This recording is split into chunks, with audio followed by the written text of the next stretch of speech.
मुद मंगलमय संत समाज, श्रद्धामूर्ति देवियों तथा धर्म प्रेमी बंधुओं,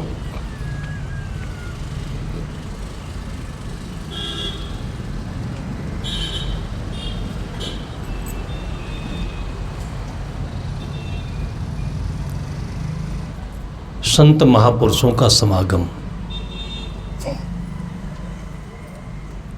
जिसे सत्संग कहते हैं,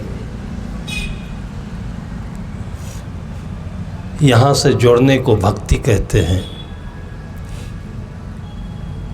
और ये वो जगह है जो बच्चे से लेकर बूढ़े तक सभी नर नारी समस्त प्रकृति सृष्टि और चराचर जगत के लिए एक सुंदर समाधान की प्राप्ति होती है।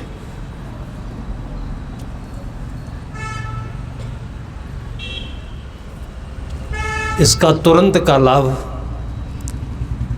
तत्क्षण मन की शांति और आनंद है। और जो तत्काल की मन की शांति है, ये अपने जीवन के सत्य को देखने के लिए सबसे सुंदर दर्पण है।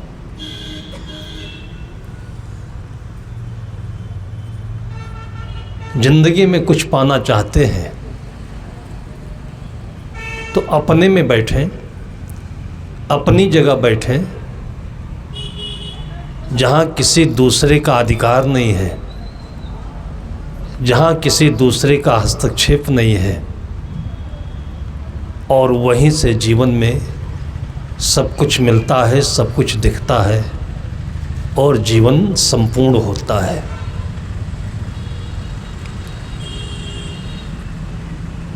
कल से चर्चा चल रही है हमारे जीवन का जो मूल है आत्मा,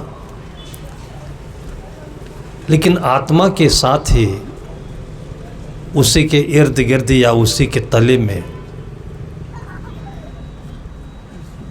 जो हमारे जीवन का विष पैदा होता है, जिसे घमंड कहते हैं, अहंकार कहते हैं। जीवन आत्मा से चलना चाहिए था, आत्मा में आना चाहिए था, तो वहीं से घमंड बन जाता है, अहंकार बन जाता है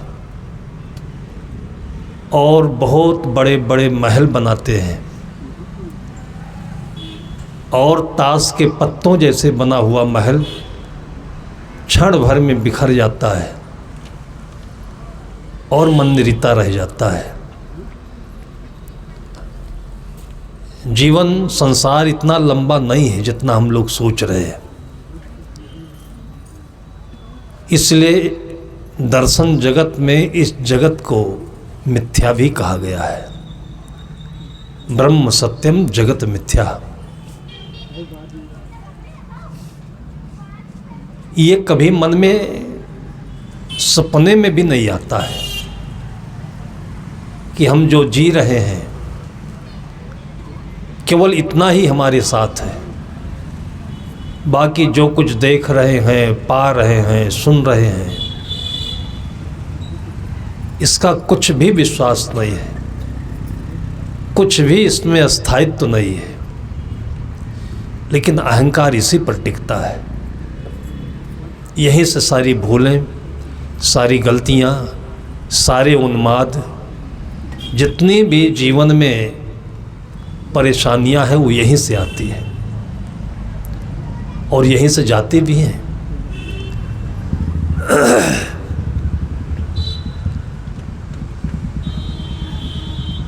जीवन का प्रथम अध्याय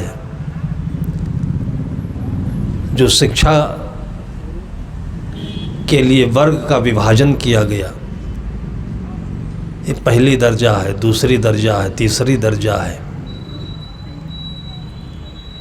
जीवन के पढ़ने के लिए प्रथम अध्याय जीवन का विषय ही होना चाहिए था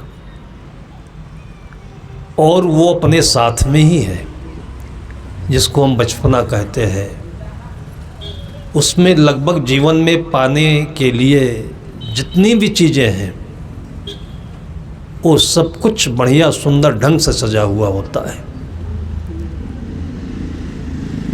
उस बचपन को खो करके ही हम जीवन में वो दुरूहता प्राप्त करते हैं, अड़चने बनाते हैं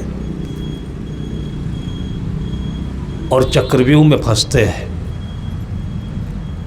और फिर लौट करके फिर उन्हीं बचपन की यादों को सामने रख करके पछताते भी हैं, रोते भी हैं। बीच में थोड़े समय के लिए जिसको जवानी कहते हैं,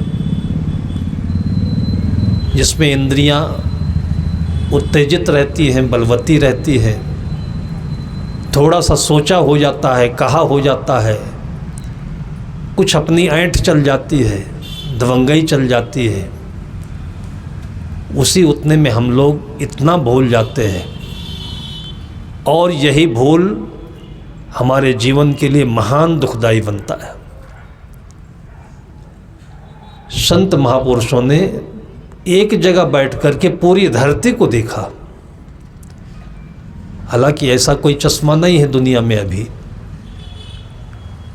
महाभारत में इसकी चर्चा आती है कि धृतराष्ट्र के पास बैठ करके संजय महाभारत में होने वाली सभी घटनाओं को उनके सामने रखता और उनको बताता। ये संजय और कोई नहीं है, जो आत्मा में प्रतिष्ठित होता है, अपनी जगह रहता है, वो कल क्या होने वाला है, ये 18 दिन के 18 महाभारत के अध्याय, ये सब वहीं बैठे बैठे देख लेता है। सारी दुनिया की परिक्रमा यहीं बैठे बैठे हो जाती है। बाल्यावस्था से वृद्धावस्था तक की होने वाली सभी घटनाएं यहीं से बैठे बैठे दिखाई पड़ने लगती है। ये आसान है, लेकिन समझने में कठिन इसलिए है कि जितने लोग बैठे हुए हैं सबके मन की स्थिति अलग अलग है। हम भी अपने बचपन को याद करते हैं तो गांव है, गांव में अपना घर है, अपनी जाति है, अपने माने हुए लोग हैं, स्कूल की पढ़ाई है, फिर नौकरी है। ये सारी चीज़ें हमारे मन को ढके हुए हैं, शिकंजे में कस करके रखे हुए हैं। इससे ऊपर थोड़ा सा भी हम नहीं उठ पाते हैं कि एक क्षण में ये सब नष्ट हो जाएगा, फिर हम क्या रह जाएंगे। देखना चाहें तो जब अर्थी निकलती है किसी की, उस समय देख सकते हैं। कोरोना आया था उस समय देखे बहुत लोगों ने, बड़े बड़े पद पर पैसे वालों के, बड़ी बड़ी हस्तियों के मंसूबे उसमें फेल हो गए। दुनिया की बड़ी बड़ी ताकतें, ऐसा लगा कि सब ये ढोंग था।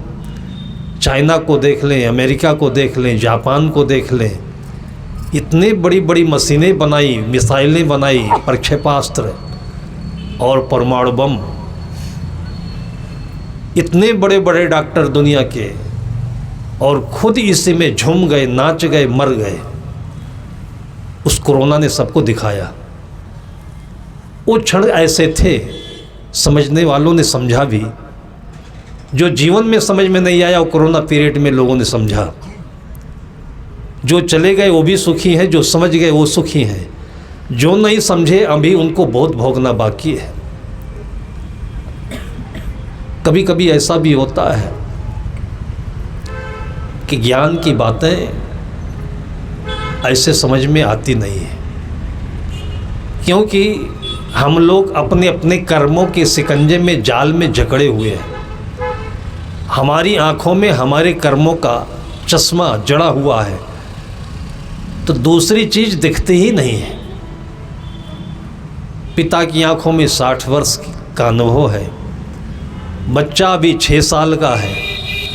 अब 60 वर्ष के अनुभव को बच्चे के 6 साल के दिमाग में कैसे भरते हो? भरना भी नहीं चाहिए। पिता केवल बच्चे के लिए एक तावीज़ दे सकता है, एक संस्कार दे सकता है, जिसको मित्र कहते हैं, वातावरण कहते हैं, संगत कहते हैं। उसकी एक परिभाषा दे सकता है, एक परिचय दे सकता है। और हमारे पूर्वज लोग अपने बच्चों के लिए केवल और केवल यही इतना करते थे।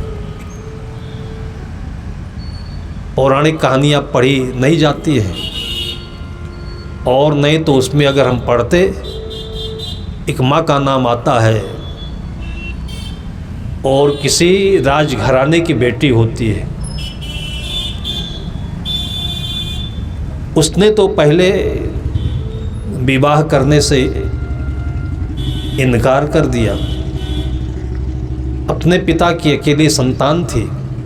पिता के बहुत समझाने पर उसने शर्त रखी कि मैं उसके साथ अपना जीवन विवाह के साथ निभाऊंगी जो हमारी शर्तों को स्वीकार करेगा। अब उसकी शर्त क्या थी? जिंदगी जीने की, जिंदगी के सत्य की शर्त थी। अब इसको सभी लोग क्यों नहीं समझ पाते हैं? क्योंकि सबके कर्म संस्कार अलग अलग होते हैं, और इन कर्म संस्कारों की पहचान बड़ी सूक्ष्म बुद्धि से हो सकती है, सूक्ष्म आँखों से हो सकती है। विवाह के पहले लड़के को, लड़कियों को, बेटे के, बेटी के जीवन के कुंडली को जो देखा जाता था, अब आज तो सही नहीं लगता है, इसलिए कि हमको उसका ज्ञान नहीं है। हजारों हजारों वर्षों के इस युग में बहुत सारे ऐसे ज्ञान थे जो खो गए। उसको हम केवल शब्दों में सुनते हैं, लेकिन आज उस पर पहुंच नहीं सकते। अभी मध्य की बात है, जैसे पहले वैद्य होते थे तो मरीज के पास पहुंचते थे, उसकी नाड़ी देख करके बता देते थे कि कल आपने शाम को क्या खाया है। इतनी बात जब बता देते थे तो जितने रोग हैं, बीमारियां हैं, परेशानियां हैं, वो तो सामान्य है। आज डॉक्टर इसको नहीं बता सकते। ऐसे ऐसे अनुभवी चिकित्सक हुए हैं भारतीय संहिता में, परंपरा में। आंखें देखकर, नाखून देखकर, ओंठ देखकर, गाल देखकर उस आदमी के तन और मन की स्थिति बता सकता है। ऐसे ऐसे विद्याएं थी पहले, और ये बहुत कठिन नहीं है। लेकिन जिसके पास ये नहीं है तो उसको अनुभव कैसे हो, पता कैसे चले? ज्ञान की चर्चा करने में जो सबसे बड़ी कठिनाई यही है कि एक व्यक्ति दूसरे व्यक्ति के धरातल पर आ ही नहीं पाता है। जैसे स्टेप ले ले, कोई 10 मंजिल के महल में एक व्यक्ति है जो नीचे वाले मंजिल में है। उसको केवल अपने आसपास की सड़कें दिखेंगी, द्वार दिखेगा, पंखा दिखेगा, खिड़की दिखेगी। दूसरे मंजिल में है, थोड़ा सा दूर तक दिखेगा। तीसरी मंजिल में है, थोड़ा और दूर दिखेगा। और जो 10वीं मंजिल पर है उसको बहुत दूर दिखेगा, और सारी नीचे की चीज़ें छोटी छोटी दिखेंगी। और जिन लोगों ने हवाई जहाज़ पर यात्रा की है वो देख ले तो कुछ दिखेगा ही नहीं। फिर वहाँ तो केवल आकाश दिखता है, धूप दिखती है, और सुंदर एक सामान्य सा वातावरण दिखता है। तो ऐसे ही जो अपने कर्म की यात्रा में अनंत जीवन से कर्मों के बस में जो चले आ रहे हैं, वो सब अपनी अपनी कमाई लेकर के जन्म लेते हैं। वो कमाई के संस्कार उनकी आंखें बनती हैं। अब वो आंखें नहीं होती तो जैसे अभी चर्चा की गई सदगुरु प्रेम साहब के लिए, 11 साल की उम्र में यहाँ 80-80 साल के लोग हो जाते, घर छोड़ना नहीं चाहते। 85 साल की, 90 साल की बूढ़ी हो जाती है, लेकिन चाबी की करधनी का नाता टूटता नहीं है। कमर में चाबी लटकाए घूम रही है। कितना सामान धरती के नीचे गड़ा हुआ है, कितने का एफडी है, कितने का सोना है, चांदी है, बताती नहीं। दम घुट जाता है, सांसें रुक जाती हैं, बच्चे परेशान होते हैं कि दादी ने क्या क्या कहाँ कहाँ पर रखा। जिंदगी भर उसके पीछे परेशान, और अपने आने वाली पीढ़ी को परेशान। आखिर वजह क्या है? जब ये पक्का पता है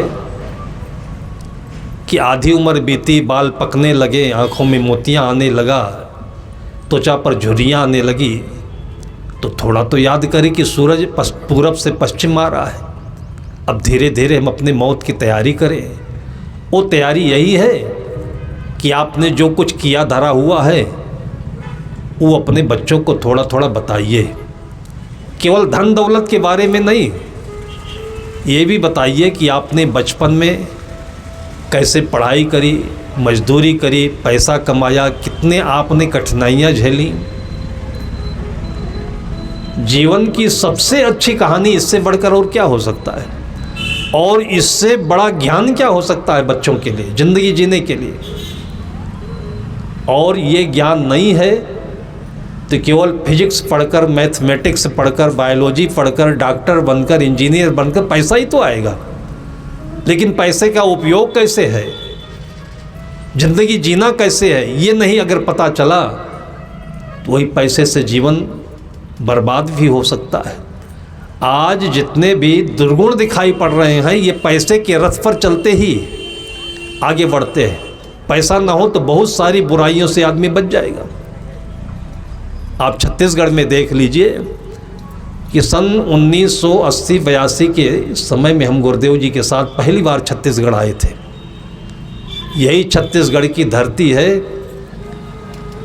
कि दूर दूर तक रायपुर के कहीं मोहल्ले गलियों में अंडा के ठेले दिखते थे, वो भी हमने देखा नहीं तो छत्तीसगढ़ के किसी गांव में अंडा नहीं होता था, शराब की कोई दुकानें नहीं होती थी। और इसी छत्तीसगढ़ में मैंने देखा है कि अपने बेटी को बहुत सोच समझ करके लोग घरों में भेजते थे। कोई गुड़ाखो, तम्बाकू, बीड़ी भी अगर प्रयोग करता हो तो उस घर में अपने बेटी को नहीं देते थे लोग, और कोई ऐसा होता भी नहीं था। हम लोग देखते थे कि पूरे भारत में अगर कहीं स्वर्ग का अंदाज़ा लगाया जा सकता है, ये छत्तीसगढ़ की धरती है। उस समय सब काम हाथ से होते थे। हम लोग भी पैरा पर आसन लगाते थे, धुर्रा उड़ाते हुए, चने के बूट खाते हुए, आराम से भजन करते हुए 10 किलोमीटर 15 किलोमीटर दूसरे गांव चले जाते थे। और खूब अच्छा सत्संग होता था, भजन होता था। दूर दूर गांव में भी हम गए हैं। एक जगह भूल से शाम को टहलने के लिए निकले, और उत्तर प्रदेश का संस्कार था हमारा, शाम के समय होते ही लोग अपने घरों में साकर लगाना शुरू कर देते हैं, कहीं जाना हो ताला लगा देते हैं। और मैंने देखा कि हमारे सत्संग में लोग आते हैं, घरों में ताला नहीं लगता है, सांकल भी नहीं लगता है, दरवाजे भी इसलिए उठगा देते हैं कि कुत्ते नहीं जाएं, जानवर नहीं जाएं। मैंने कहा गजब का ये समाज है। तो हमारे साथ उस गांव के 2-4 लोग थे। मैंने उनको धीरे से पूछा कि आपके गांव में चोरी होती है कि नहीं? उसने कहा साहब चोरी किसे कहते हैं? मैं तो बिल्कुल सन्न रह गया, इतना शर्मिंदा हुआ कि जो शब्द का ये नाम नहीं जानते हैं उसको पूछ करके पाप किया हमने। चोरी ये जानते ही नहीं है। खेतों में 50-50 क्विंटल धान की छल्लियाँ लगी हुई हैं, कोई देखने वाला नहीं है। खाद डालने के लिए जो यूरिया खाद की बोरियां होती है ऐसे पड़ी, कोई देखने वाला नहीं है।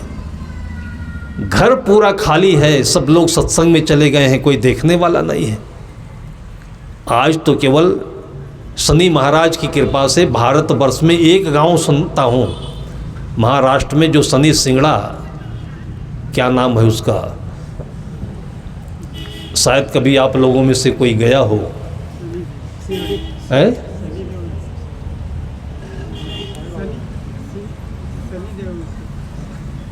शनिदेव का मंदिर है और शनि सिंगड़ापुर ऐसे कुछ उस गांव का नाम है। गांव नहीं, बहुत बड़ा कस्बा है। पूरे गांव में किसी के घर ताला नहीं लगता है और सोने चांदी की दुकानों में भी ताला नहीं लगता है, बैंकों में भी ताला नहीं लगता है। फिर भी बहुत बड़ी आशा है, विश्वास और आस्था के लिए बहुत बड़ी जगह है कि दुनिया में कहीं ऐसा हो सकता है। ये केवल शनि सिंगड़ापुर एक गांव है आज भी है वो। और ये पूरा छत्तीसगढ़ शनि सिंगड़ापुर था। छत्तीसगढ़ के गांव-गांव में मैंने देखा कि चोरी का कोई आतंक नहीं, खान पान सादा, स्वस्थ रहते थे। ये 10 वर्षों में बीपी और शुगर की बीमारी ही इतनी जोर से फैली है, नहीं छत्तीसगढ़ में बीमारियां भी नहीं होती थी। अब ये सब चीज़ें आप लोगों के सामने इसलिए रखता हूँ कि आप लोग भी अपने बच्चों को बताएं, तो बच्चों के अंदर में एक ललक तो हो कि हमारे पूर्वज कितने अच्छे से जीते थे। रात दिन पैसा पैसा, टीवी मोबाइल, ये शैतानों का जो ज्ञान आप बच्चों के अंदर में भर रहे हो, इसमें खुश मत रहिएगा। हमारी मजबूरी है कि हम भी मोबाइल रखते हैं, लेकिन मोबाइल से हम खुश नहीं हैं। हमारी मजबूरी है कि हम आपके स्कॉर्पियो में, फॉर्च्यूनर में बैठकर आ जाते हैं, लेकिन हमारी ये ज़िंदगी की खुशी नहीं है। हम जब पैदल चलते हैं, हम भी ढूंढते हैं कि जिस रास्ते में ट्रैफिक नहीं हो, वाहन नहीं हो, शांत हो, एकांत जगह हो। और वैसी जगह जब पहुंचते हैं, बस्तर के इलाके में जाते हैं, आनंद लगता है। नगरी के इलाके में जाते हैं तो आनंद लगता है, खुली हवा मिलती है और आँखों को देखने में पूरा प्रकृति है कितना सुंदर, कितना साफ सुथरा लगता है। ज़िंदगी ही तो जी सकते हैं। आज जितनी सुविधाएं आप लोगों के बीच में है, ज़िंदगी जीने के अलावा इसमें आप पा क्या सकते हैं। 500-600 वर्ष पहले हमारे सदगुरु ने कहा था, भोले मन समझ के लाद लदनिया। ये जो आज की सुविधाओं में भोले हुए हो, उस समय राजे महाराजे बोलते थे, मोछें ऐंठ करके, बाम मड़ोड़ करके और सीना चमड़ा करके लोगों को दिखाते थे, गरीबों को। उनको देख करके उन्होंने देखा होगा कि ये ज्ञान का कितना बड़ा दम्भ है, पाखंड है, ये अपने वास्तविकता को बोल रहा है। और तब उन्होंने पद्य बनाया कि भोले मन समझ के लाद लदनिया। थोड़ा लाद बहुत मत लादे, टूट जाए तेरी गर्दनिया। भूखा हो तो भोजन कर ले, आगे हाट न बनिया। प्यासा हो तो पानी पी ले, आगे देश निपनिया। कहें कबीर सुनो भाई साधु, काल के हाथ कमनिया। अर्थी देखे नहीं अभी तक, किसी को कब्र में जाते हुए नहीं देखा अभी तक। सारे ज्ञान का खजाना तो वही है। और ये थोड़ी कि हम बताएं तब आप देखें। कितने लोगों ने ये कहा कि साधु लोग लोगों को बेवकूफ़ बना बना करके पैसा वसूल लेते हैं, खाते हैं मज़े से, जीते हैं मज़े से। हम कहते हैं कि इस दुनिया से साधु किसी दूसरे लोक में चले जाएं, तो क्या यहाँ के रहने वाले लोग अमर हो जाएंगे? इनकी कब्र नहीं बनेगी, मौत नहीं आएगी, ये सारा धन धान यहाँ से छूटेगा नहीं? ये केवल साधु बताए तभी होता है क्या? ये सत्य है। लेकिन इसको सुन करके घबराने, परेशान होने की भी ज़रूरत नहीं है, डरने की भी ज़रूरत नहीं, छूट जाएगा ये। बल्कि जी भर के जीने की आवश्यकता है कि आपको इतना सुंदर मन मिला हुआ है, तन मिला हुआ है, शक्ति मिली, बुद्धि मिली है, और इन सब चीज़ों का भरपूर अच्छे से उपयोग कर लीजिए। इसको आप पृथ्वी से समझ सकते हैं, सूरज से समझ सकते हैं, चांद सितारों से समझ सकते हैं, नदियों से समझ सकते हैं। संत गुरुजनों ने क्या कहा? वृक्ष कबहु नहीं फल भखय, नदी न संचय नीर, पर मारत के कारणे साधुन धरा शरीर। ये पेड़ पौधे देख करके मन में आपको सहानुभूति, करुणा, दयालुता, उदारता नहीं आती है कि एक भी फल वो वृक्ष खाता नहीं है, वो फल एक भी फल नहीं खाता है। जिस वृक्ष में हजारों आम के मीठे फल लगते हों, वो वृक्ष एक भी फल अपने लिए नहीं रखता है। उसको डंडा मारने वालों को भी वो डंडा नहीं देता है, डंडा तो नीचे कर लेता है गोदी में और फल उसके मुख में डाल देता है। आज भी वो कहानी बहुत प्रचलन में है कि पंजाब के महाराजा रणजीत सिंह कहीं अपने कार्यक्रम से जा रहे थे। उस समय रथ का ज़माना था, तो रथ पर बैठ कर के जा रहे थे। महाराजा रणजीत सिंह जा रहे हैं और सुन सुन करके सड़क के किनारे लोग बड़ी भीड़ करके उनको दर्शन कर रहे थे। राजा हैं, महाराजा हैं, कैसे होंगे कैसे होंगे। एक अपने जीवन का बोध न होने के कारण से बड़े लोगों के लिए आदमी के मन में, गरीबों के मन में, या जो ज्ञान से गरीब हैं उनके मन में बड़ी बड़ी कल्पनाएं आती रहती है। और इसी कल्पना को ध्वस्त करने के लिए, स्वच्छ करने के लिए, अपने ज्ञान में आने के लिए हम लोग बड़े बड़े लोगों की चर्चा भी करते हैं। ये राम की चर्चा इसलिए होती है, ये कृष्ण की चर्चा इसलिए होती है। और कल मैंने नेपाल राजघराने की चर्चा इसीलिए की कि आप कभी मत सोचिए कि बड़ा कोई और होता होगा।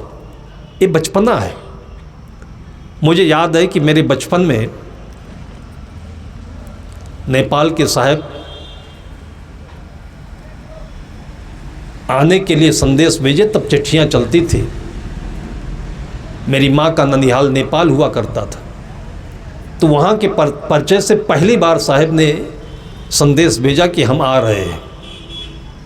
तो जब से संदेश आया तब से हर शाम को चर्चा होती थी, आसपास के लोग बैठते थे तो उन्हीं का गुणगान होता था, उन्हीं की चर्चा होती थी, मन खुश होता था। और हम लोग बच्चे थे 5-7 वर्ष के, तो मन में होता था कौन आ रहे हैं, तो माँ कहती थी बड़े साहब आ रहे हैं। तो बड़ी की परिभाषा नहीं मालूम, कागज़ों में पढ़ा है, लोगों के मुखों से सुना है, लेकिन इसको देखने के लिए तो वैसे ही आँख होनी चाहिए या उम्र होनी चाहिए। कई बार माँ से पूछा कि कौन है बड़े साहब, तो अंदाज़ा लगाते लगाते मैंने यहाँ तक अर्थ लगाया उसका कि हमारे घर का जो मेन द्वार था, मुख्य द्वार था, वो थोड़ा बड़ा, लगभग सभी के मकान में ऐसा होता है, वो बड़ा था। मैंने माँ से एक दिन देरे से पूछा कि कितने बड़े साहब हैं, इस द्वार से आएंगे तो इसमें से निकल जाएंगे कि नहीं निकल जाएंगे। तब माँ मुस्करा कर बोली कि ये बड़े नहीं, आज हम लोगों की गरीबी के कारण से, धन की गरीबी नहीं, मन की गरीबी के कारण से हम लोग अपने से थोड़ा कोई आगे चलता हुआ दिखे, बड़ा दिखे, कुर्सी पर दिखे, छटपटाहट होने लगती है कि बड़े बड़े बड़े बड़े। क्या बड़े? संत जन कहते हैं कि बड़े की परिभाषा क्या है, बड़ा वही को जानिए करे जीव को काज, और बड़ा कोई नहीं बसे जो मन के राज। उस बड़े और छोटे के बीच में जो फासला है बड़ा दुखदाई है। ये आखिर जो बड़ा है वो अनिल अंबानी भी हो, अमिताभ बच्चन भी हो, नरेंद्र मोदी भी हो, आपके प्रदेश के मुख्यमंत्री हों, तो उनके पास या तो रहने का मौका मिले तो समझ में आए। तो ये संभव नहीं कि आप सबकी घर आंगन में जा कर के रहें।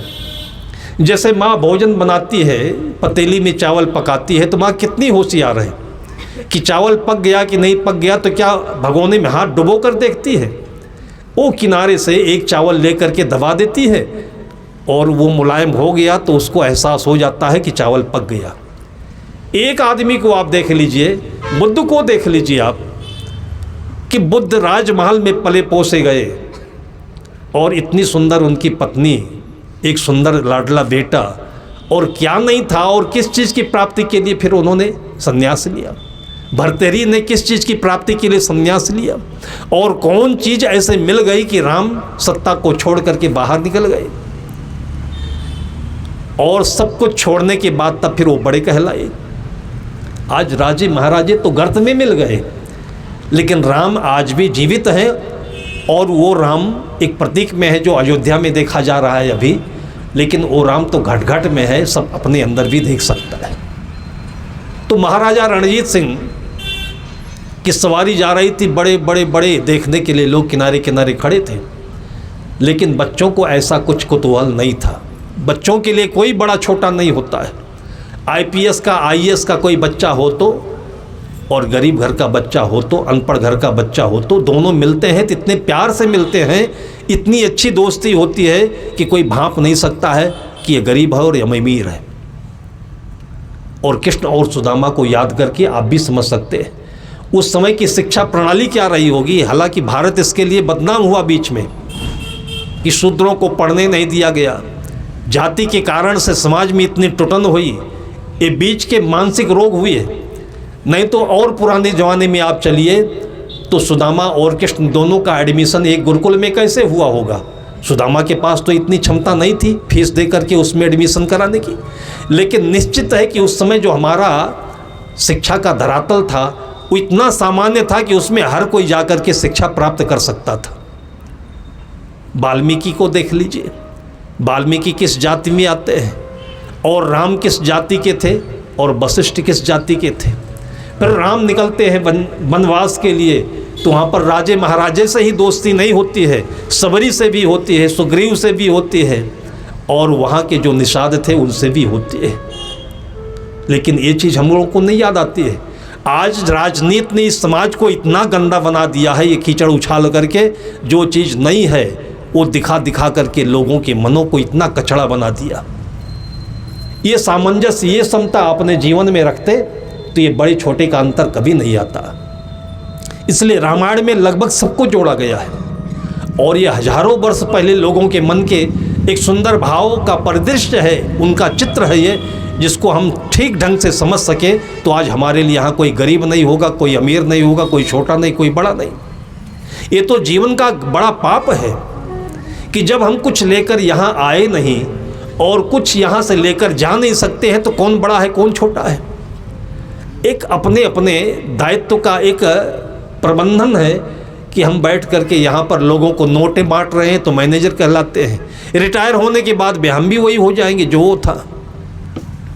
महाराजा रणजीत सिंह जा रहे थे, गांव के किनारे बच्चे कुछ खेल रहे थे। वो खेल खेल में वहीं बेर का पेड़ था, वो पेड़ में बेर अच्छे अच्छे मीठे मीठे लगे थे, तो उसको खाने के लिए, तोड़ने के लिए हाथ में पत्थर उठा करके मार रहे थे। उसी में से एक किसी लड़के के हाथ से पत्थर निकला और बेर के पेड़ से होते हुए जा करके महाराजा रणजीत सिंह के दाहिनी आंख में बैठ गया पत्थर। आंख तो बैठ गई। उनके जो अंग रक्षक थे, पकड़ो पकड़ो पकड़ो एकदम हड़बड़ा करके दौड़ पड़े। तो महाराजा ने कहा कि जो चीज़ जानी थी वो चली गई, किसको पकड़ोगे तुम। मतलब एक आदमी का उतावलापन होता है, एक उद्वेग होता है कि ऐसे इमरजेंसी पीरियड में आदमी का दिमाग काम नहीं करता है, भागो भागो पकड़ो पकड़ो। अभी भूकंप आ जाए, देखिए क्या होता है। मुंबई में एक जगह ऐसे बड़े हाल में सत्संग चल रहा था, वो 8वें मंजिल में था। सत्संग खूब बढ़िया से चल रहा था, लोग झूम कर सुन रहे थे, भजन की ताली बजा रहे थे। इतनी बीच में ही जोर से धरती हिली और लोगों को एहसास हो गया भूकंप आया। अभी तो सब गुरु के सामने बैठे हुए थे, समर्पित थे, सारे शिष्य थे, लेकिन जैसे देखा कि भूकंप आया है वैसे ही इतनी तेजी से लोग भगे हैं। लेकिन भगते कहाँ, 8वें मंजिल में थे। लिफ्ट में सभी जा नहीं सकते, जीना सकरा था उसमें सभी जा नहीं सकते, लेकिन इतने हड़बड़ में लोग भगे कि कितने कुचले कितने दबे। और जब भूकंप तो क्या होता है कि केवल 1 सेकंड 2 सेकंड के लिए आता है, एक बार झटका 2 झटका देकर चला जाता है। किसी को ख्याल नहीं आया कि भूकंप में कोई बचता नहीं है, और मरता कौन है, जो भागता है, बचता कौन है, जो रुकता है। ये आप अपने पक्का याद कर लीजिए कि भूकंप में ही किसी प्रकार की मुसीबत आपकी आ जाए, केवल भूकंप में ही नहीं, किसी प्रकार की मुसीबत आ जाए, प्रतिकूलता आ जाए, मन में उलझन हो, तो बचता कौन है, जो बैठा रहता है। पिसा कौन जाता है, चोटिल कौन होता है, मरता कौन है, जो दौड़ता है, भागता है, हड़बड़ाता है। सदगुरु कहते हैं विपत्ति परे घबराए नहीं, जान देह की योग, ठहर रहे उद्धार में समर देह के योग। भग पड़े लोग। जब भूकंप का झटका बंद हुआ तब होश में आए तो लोगों ने कहा कि अरे भाई, सब कोई भगे चली आ रहे हो, गुरु जी का भी कोई ख्याल रखे कि नहीं। मतलब भूकंप चला गया तब उनको होश आया, और लौट करके देखे तो गुरु जी एकदम आंखें बंद करके ध्यान मुद्रा में बैठे हैं। तब असली कथा शुरू हुई। अब आकर के लोग शंका करने लगे कि महाराज, भूकंप आया, बचने के लिए लोग भगे, तो आप क्यों नहीं भगे।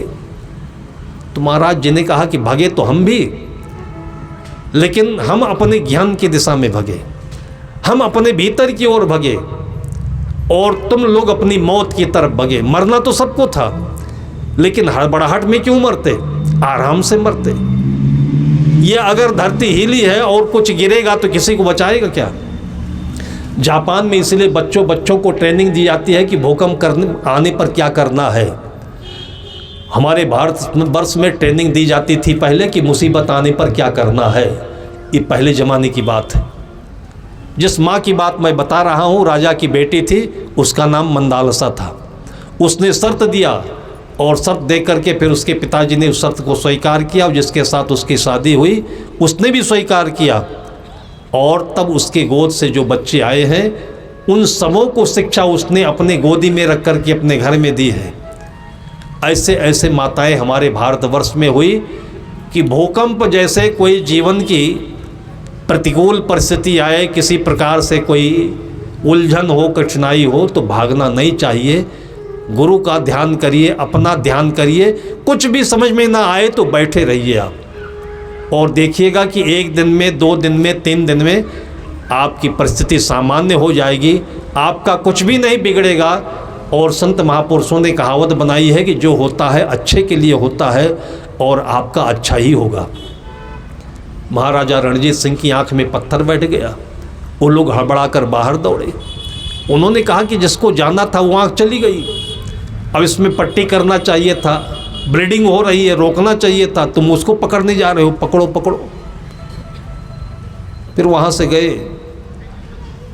गांव भर में कोहराम मच गया कि इस बेटे को तो फांसी होगी, जांच होगी, पकड़ा जाएगा, इसको फांसी होगी। दूसरे दिन बुलावा आया कि किसने पत्थर मारा, उसको लेकर के पकड़ के आओ। दरबार में सिंहासन पर गंभीर मुद्रा में महाराजा रणजीत सिंह बैठे हुए थे और उस लड़के को पकड़ करके पूरे गांव के लोगों ने, पूरे गांव में सहानुभूति थी, एक भाव था कि इस बच्चे को क्या होता है क्या नहीं होता है, उस देखने के लिए आतुर थे लोग। और सबको ये पता था कि बच्चे ने गलती नहीं की है, ये भूल है। उस बच्चे को लेकर दरबार में उपस्थित होते हैं। भीड़ बाहर थी, बच्चे को राजा के सामने रखा जाता है। राजा ने एक वाक्य पूछा कि बेटा तुमने पत्थर क्यों मारा। बच्चा, जैसे सदगुरु कबीर साहब कहते हैं कि जहिया जन्म मुक्ता आता, जब जन्म हुआ था आपका तो सारे मनोविकारों से, भय से, द्वंद्व से आप मुक्त थे। अगर वो भाव आप अपने जीवन में सुरक्षित रख लेते तो आपके जीवन में विदेह मुक्ति, जीवन मुक्ति कहीं दूर नहीं थी, आपके साथ साथ चलती है। इसके लिए कितने शास्त्रार्थ होते हैं, किताबें पढ़ते हैं, उपनिषदें पढ़ते हैं और हमको मुक्ति का ख्याल नहीं आता है, मुक्ति की परिभाषा समझ में नहीं आती है। वो बच्चा निडर था, उसने कहा कि महाराज हमने पत्थर मारा और आपको नहीं मारा, मैंने बेर के पेड़ को मारा। तो महाराजा ने पूछा क्यों मारा। उसने बताया कि भूख लगी थी और बेर से 2-4 फल मिलते तो उसको खा करके भूख मिटाता। एकदम से तबीयत बदल गई। उनकी मानसिकता में आया कि एक बेर का पेड़ है जिसको कोई पत्थर मारता है तो 5-7 बेर का फल देता है, और मैं आज सिंहासन पर बैठा हूँ, न्याय की गद्दी पर, और इसको दंडित करने जा रहा हूँ। हमसे ज़्यादा अज्ञानी कौन हो सकता है। ये ज्ञान आया और उनके मुख से न्याय निकला कि अपने मंत्री से कि इस बच्चे के नाम 7 गांव लिख दीजिए कि अब लौट करके इसको कहीं भूख की पेट भरने के लिए, भूख की तृप्ति के लिए पत्थर नहीं मारना पड़े। ये महाराजा रणजीत सिंह का न्याय था। और बाहर की सारी जनता ने महाराजा रणजीत सिंह के जयकारे लगाना शुरू किया। वो जयकारा की गूंज आज तक भी चल रही है। केवल एक घटना से महाराजा रणजीत सिंह को याद किया जाता है। उनके सिर का जो कोहनूर हीरा था वो तो कहीं और चला गया, उसको तो लुटेरों ने लूटा, लेकिन उनका गुण आज भी भारत की धरती पर वो गूंज रहा है। और वो चीज़ हमारे बच्चों में भी होना चाहिए। बचपन से ही माता पिता के परिवेश में ये जातियां हैं, ये दौलत है, ये पैसा है, ये सब आपके रक्षक हैं। इनसे आप कहीं दूर भी नहीं रह सकते हैं। कोई ऐसा बच्चा नहीं है कि जो शून्य में जन्म ले, जहाँ पर ये सारी बुराइयाँ नहीं हों, जहाँ पर ये सारे कलमस नहीं हों। होंगे तो ये सारी चीज़ें, लेकिन एक माँ है अपनी गोदी में बच्चे को बैठा करके दूध पिलाते पिलाते अगर ये गीत गा दे, एक बार संत के किसी ऋषि मुनि के दर्शन करा दे, तो जीवन भर उस बच्चे को कोई छू नहीं सकता है। गुरु वशिष्ठ ने राम को जो उपदेश दिया था, भगवान राम जब गुरुकुल में प्रवेश करने गए और राजा दशरथ ने परिचय कराया कि ये मेरा ज्येष्ठ पुत्र श्री राम है, और श्री राम ने दंडवत किया, तो वशिष्ठ ने आशीर्वाद दिया था कि बेटा खुश रहो, तुम ऐसी जगह पर आए हो कि तुमको वो ज्ञान मिलेगा कि तुम चाहे महल में रहो चाहे वन में रहो तुमको दुख नहीं होगा। ये ज्ञान की परिणति है, ज्ञान का परिणाम है कि कहीं भी रहो, ट्रांसफ़र हो तो ना हो तो दुख नहीं होना चाहिए। एक बार के लिए सस्पेंड भी कोई हो जाए तो दुख नहीं होना चाहिए। हमने देखा उत्तर प्रदेश में एक IAS अफसर दक्षिण भारत के रहने वाले हैं, बहुत सत्संगी स्वभाव के हैं, वो भी नहीं है, उनकी पत्नी भी है, और उनका घर घर जैसे नहीं लगता है, आश्रम जैसे लगता है। एक बार किसी गलत फहमी में पड़ करके सरकार ने उनको सस्पेंड कर दिया। 6 महीने तक वो अपने घर में रहे, सस्पेंड होने पर कोई काम नहीं दिया जाता है, और 6 महीने तक किसी से शोर सिफारिश नहीं लगाई, उन्होंने कोर्ट में अपील नहीं की, और 6 महीने तक वो गीता पढ़ते रहे, बीजक पढ़ते रहे, और उनकी पत्नी गीता और बीजक का अर्थ सुनती रही। उसी को उन्होंने सत्संग का माहौल बना लिया। 6 महीने के बाद में सरकार झुक गई, सम्मान पूर्वक बुलाई है, और बुला करके उनको बहाल ही नहीं किया, सम्मानित भी किया, उनको फिर से अच्छे पद पर बिठा करके उनसे काम लेना शुरू किया। ये जीवन में कभी न कभी तो आपके भी आ सकता है, लेकिन आपको आपकी माँ ने वो जड़ी बूटी नहीं दी, वो तावीज़ नहीं दी, वो ज्ञान नहीं दिया, वो आँख नहीं दिया कि बेटा जहाँ भी रहना किसी को दुख मत देना, सुखी रहना, सुख से जीना, सुख बांटते रहना। ये माँ का आशीर्वाद होना चाहिए।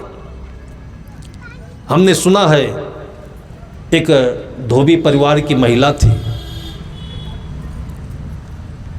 उसको अभी अभी 6 महीने हुआ था बच्चा पाए हुए, उसके पति दिवंगत हो गए। अब वो मायूस होती तो डिप्रेशन में चली जाती कि घर में ऐसे कुछ नहीं है, एक झोपड़ी के नीचे रहती है, गांव के कपड़े धोती है, और जो आश्रय था वो छूट गया।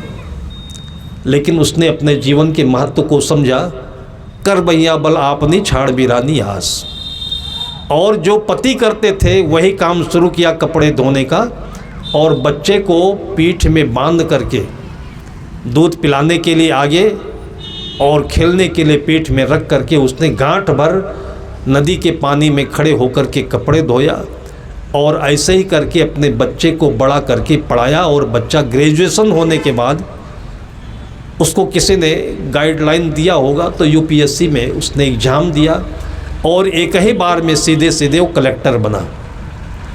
जब उसके पास सूचना आई कि तुम क्वालिफाइड कर गए हो, खुशी का ठिकाना नहीं रहा। मिठाई लिया, माला लिया, फिर अपने घर पर झोपड़ी में पहुंचा।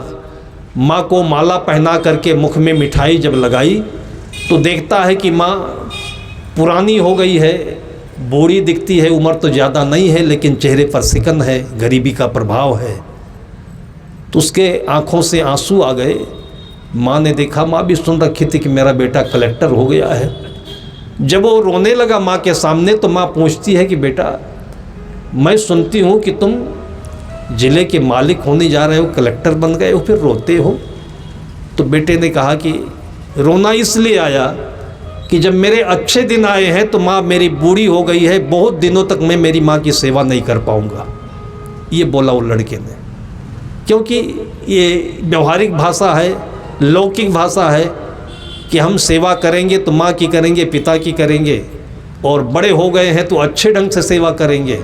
ये सब लौकिक भाषाएं हैं, लेकिन इसकी सूक्ष्मता क्या है वो माँ बताती है।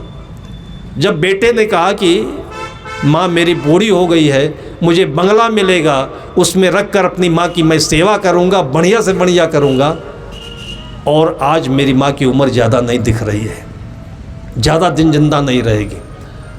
तब माँ एकदम से चटक कर बोलती है कि बेटा, मैं तो समझती थी कि तू बहुत पढ़ा लिखा है, लेकिन मुझे लगता है कि आज भी तू नादान है।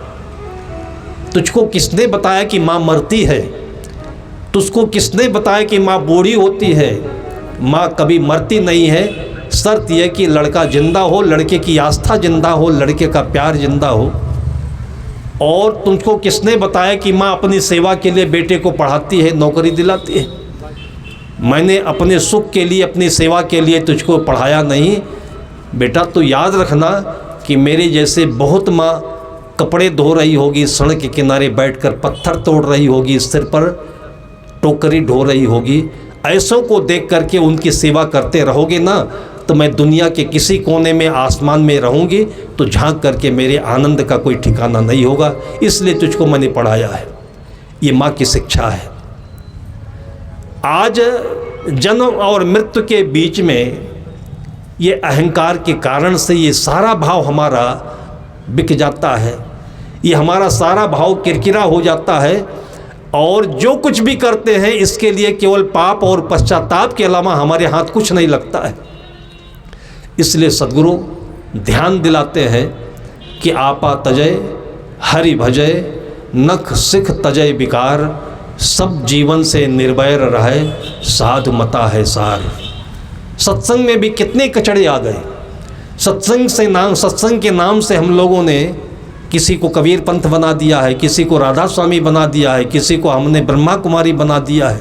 सब एक दूसरे से झगड़ते हैं, वही उनकी बुराई करेंगे, वही उनकी निंदा करेंगे, हम बड़े।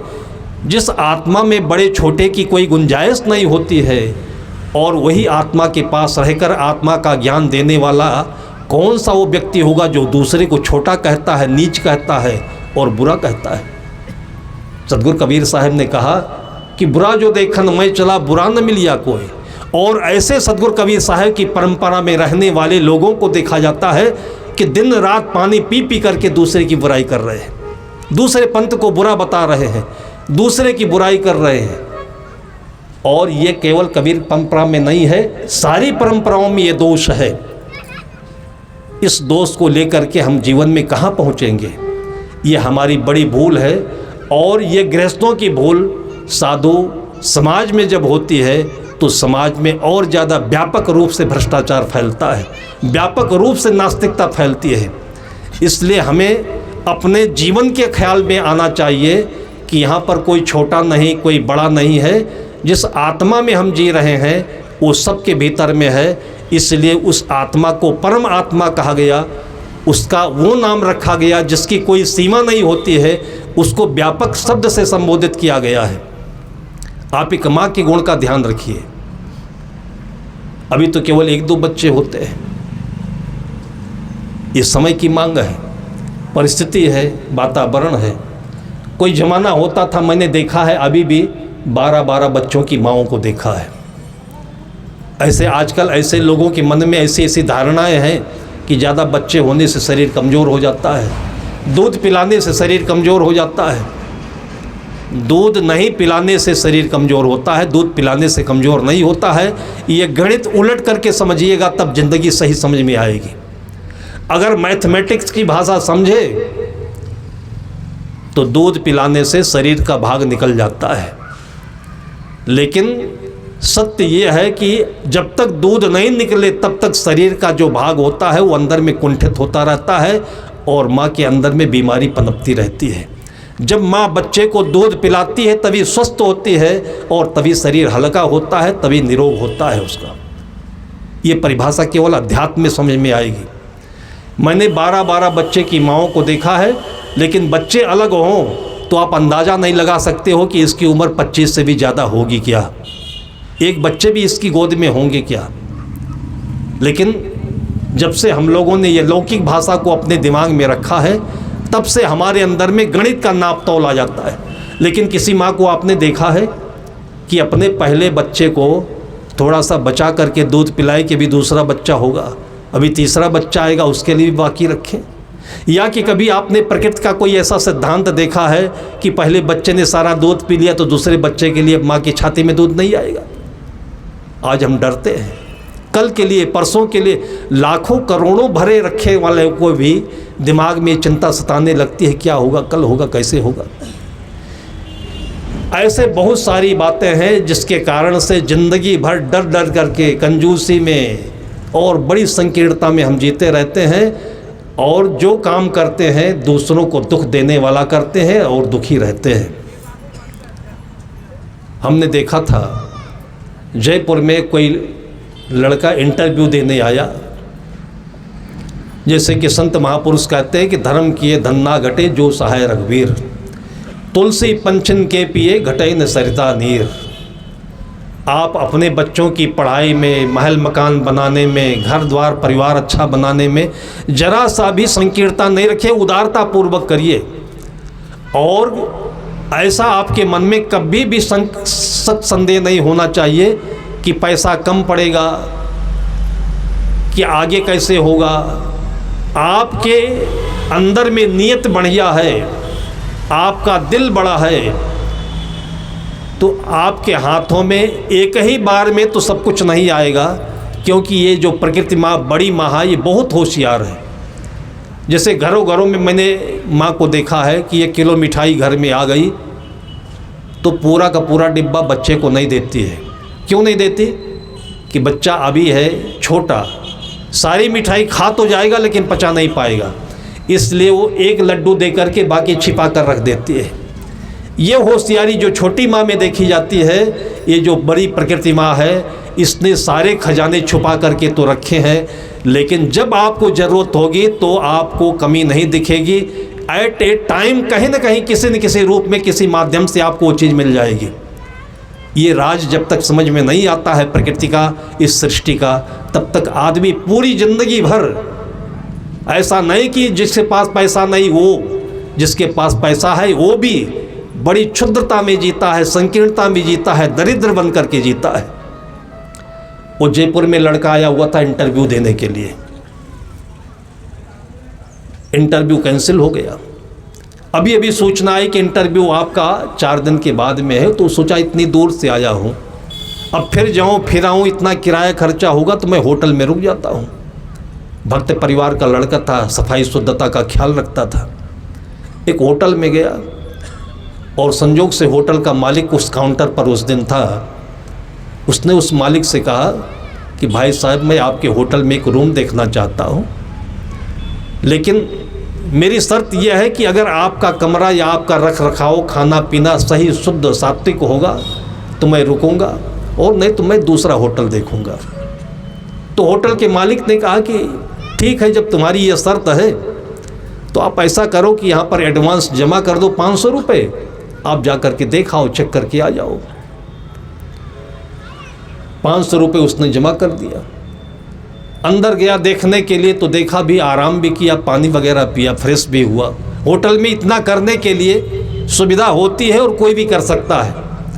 ये आपका संविधान भी आपको अधिकार देता है कि किसी भी होटल में जाकर आप पानी पी सकते हो, कोई होटल मना नहीं कर सकता आपको। वो 500 रुपये जैसे होटल मालिक पाया, कोरोना के कारण से 3 वर्षों से वो घाटे में चल रहा था। कहीं से दूध आता है, कहीं से कुछ आता है, सबके पैसे देने को बाकी थे।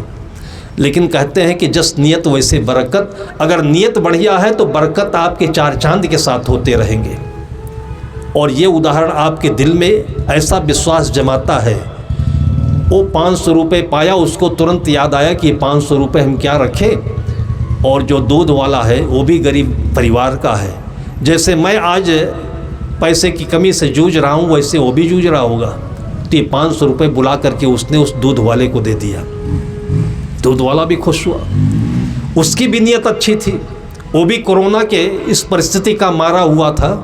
उसके मन में ख्याल आया कि जिसके यहाँ से चोनी चोकर लाया हूँ, मेरे बेटे की कोचिंग फीस थी और ये सारे पैसे बाकी हुए हैं, उसके यहाँ मैं दे आता हूँ।